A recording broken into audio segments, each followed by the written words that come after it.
Guys, welcome back to the channel. Stop and watch. Appreciate you watching. Today I have a very unique watch for you. If you are from stateside, you probably have never heard of this watch brand. It's called Sector. It's a European brand, so it's actually an Italian watch, and these particular watches started being designed back in 1973. So the company is 50 years old at this point. It's something unique where it's not like you're just wearing a Fossil watch or something like that. Nothing wrong with Fossil. I've got plenty of those watches, but this is just something a little bit different on the table. So if you actually take a look at their website, as you see, they even say here, Sector No Limits was launched back in 1973. Indestructible Italian design. So, you know, they make that real clear, but it's a very nice website. But if you go to their watches and you go to mail, you can click through their selection. Now, looking online at the particular model that I have, it was very hard to find. But if you just look through their website, as I said before, you can see they're not super expensive, but they do have kind of a wide range. So some of these smart watches over here, you know, they're what, 150, so that's not too bad, but they have a big selection if you actually scroll through their page. So their cheaper watches are all kind of like the little digital watches. But as you get further down and you scroll further through the page, you'll start to see that their selections start to go, you know, quite a bit more expensive.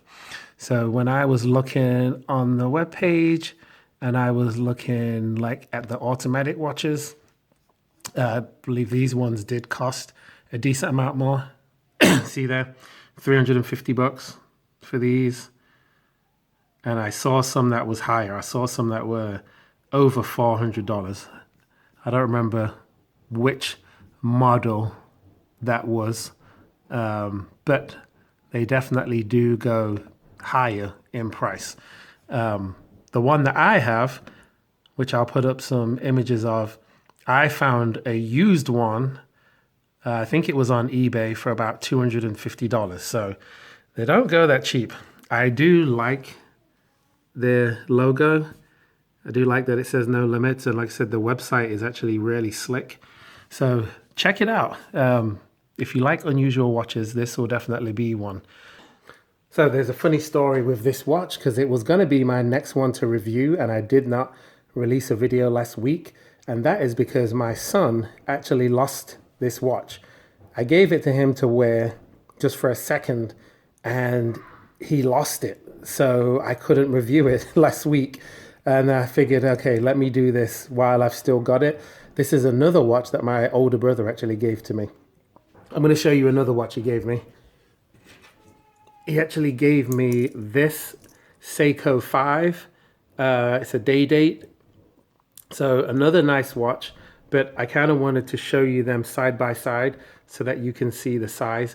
If you know, or if you're a person who is into Seiko, then you know that these watch dials are actually very small.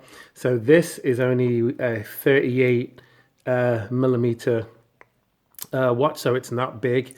It also has the date, doesn't have the day on it. But my Liege watch, which I reviewed, which I'll put the link in the description as well. Look at the difference in size. This is 38. This one, I think, is a 44 on the size. So there's a big difference. But one thing that I'm going to point out is this watch was advertised that the dial was 120 clicks. But if you do the clicks, that's 3, 4, 5, 6, 7, 8, 9, 10, 12, 13, 14, 15, you can see that it is only a 60 click dial. This watch is a legit 120 click dial.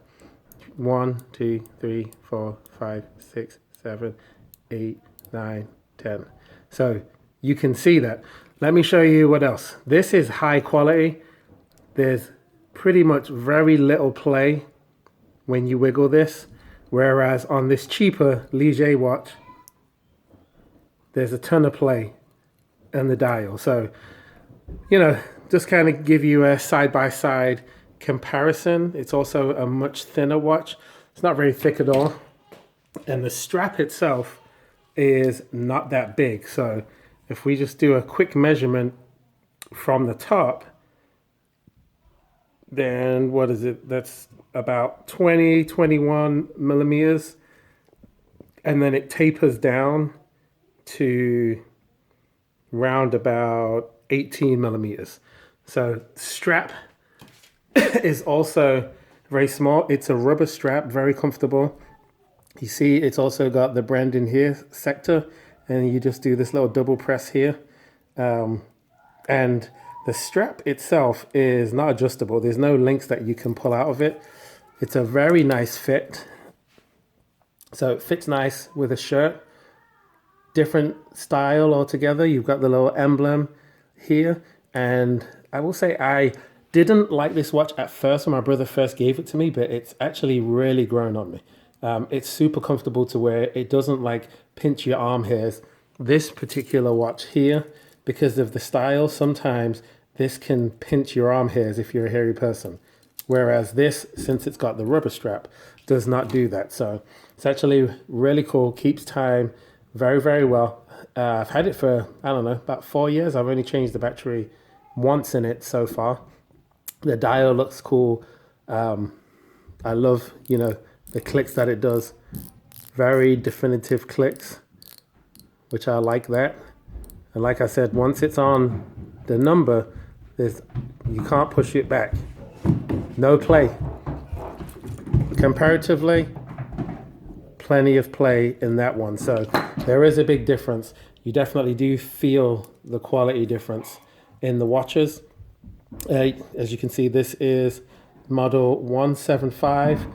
It says 5 ATM, which is a different way of measuring the water resistance. I don't remember it off the top of my head, but I believe 5 ATM means that it's about 100 meters water resistant. Could be 100 feet. I don't remember, but you can Google that easy enough. Dial's a little bit dirty. My apologies. But it is a really nice watch. Fits excellent. These are definitely, just based on the quality and how they feel, I would say it's easily worth the $200 or the $150, depending on which model you get. Like I said, I have found this one online. I'll even show you a quick screenshot of it used, and it was between $150 or $250 that somebody was still selling one of these for. But I could not find this particular one on the website anymore, and I couldn't find it hardly anywhere, you know, being sold. So this is probably one that was older that my brother gave me, but that makes it even more unique because hardly anybody has got them. So yeah, strap feels good. There is a little bit of wear and tear on it. It's a bit scratched, but you know, my brother used it before I did, and he gave it to me in pretty good condition. As you can see, it's actually got really good reflective coating on the glass. I know it's hard to see because I'm using a light right now, but it does, you know, like when you're in the sun, it doesn't glare very much. Unlike this watch, obviously it's a cheaper watch, but it's got a lot more glare on it. So it's not as glare resistant as what this is. So let me know what you guys think of it. Like I said, this Seiko 5 that my brother got me is going to be the next review. I'm just kind of reviewing all the watches that he's given me so far. He's given me some decent watches. So that will be the one for next week.